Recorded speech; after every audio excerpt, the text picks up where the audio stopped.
La parole est à présent à Monsieur Jean-Victor Castor pour le groupe Gauche démocrate et républicaine. Madame la Présidente, merci. Monsieur le Ministre, je m'adresse au Premier ministre, peut-être sortant. Ce soir, la fusée Vega partira de Kourou. Dans quelques mois, au mois de février, ce sera Ariane 6. François Mitterrand avait dit qu'il fallait cesser de lancer des fusées sur fond de bidonville. Monsieur le Premier ministre, j'ai posé 2 amendements. Un premier amendement demandant la rétrocession de 125 000 à 150 000 hectares pour la souveraineté alimentaire en Guyane. Cet amendement a été voté majoritairement dans cette Assemblée. Un deuxième amendement portant sur la sortie de la Guyane du périmètre de l'application du malus écologique. Parce qu'en Guyane, ici même, une ministre macroniste, nous a dit qu'il valait mieux une piste en terre que rien du tout.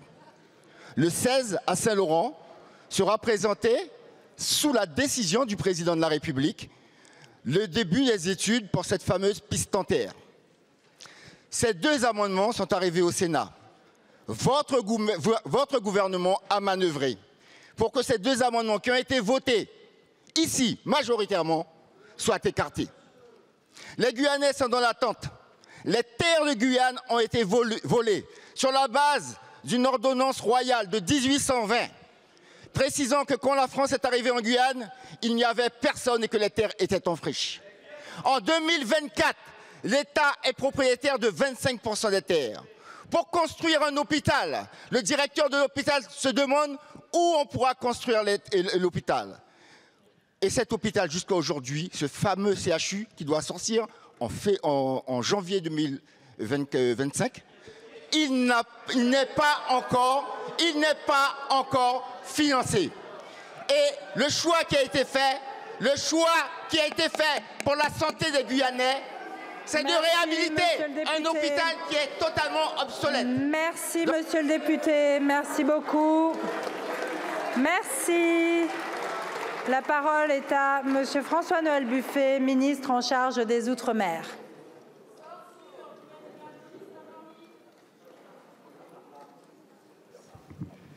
Madame la Présidente, Mesdames, Messieurs les députés, Monsieur le député Castor, nous avons évoqué ce matin, à l'occasion d'un rendez-vous, une partie des questions que vous venez d'évoquer, et singulièrement celle sur les 20 000 hectares qui ont été votés au Sénat de rétrocession de l'État, effectivement, à la SAFER, de domaine de l'État.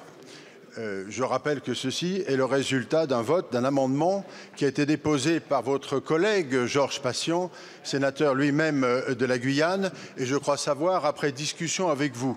Et il y avait d'ailleurs un avis favorable du gouvernement pour la simple et bonne raison que la SAFER n'était en capacité de pouvoir gérer que ces 20 000 hectares au-delà d'autres qui lui seront ensuite transmises.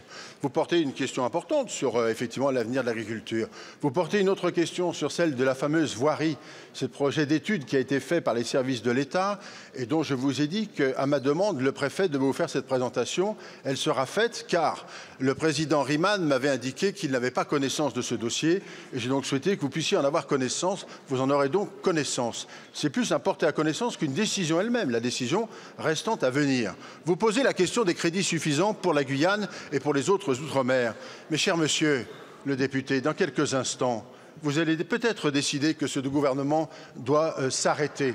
Vous porterez à cet instant-là, avec d'autres de vos alliances locales et du moment, la fin des budgets possibles pour l'ensemble de nos outre-mer. C'est ça la réaction première. Il y a de nombreuses mesures qui font que, dès ce soir, elles s'arrêteront pour l'outre-mer.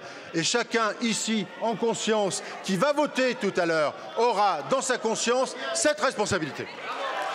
Merci beaucoup, Monsieur le Ministre. La séance des questions au gouvernement est terminée. La séance est suspendue. Elle reprend à 15 h sur la lecture des conclusions de la CMP. Merci beaucoup.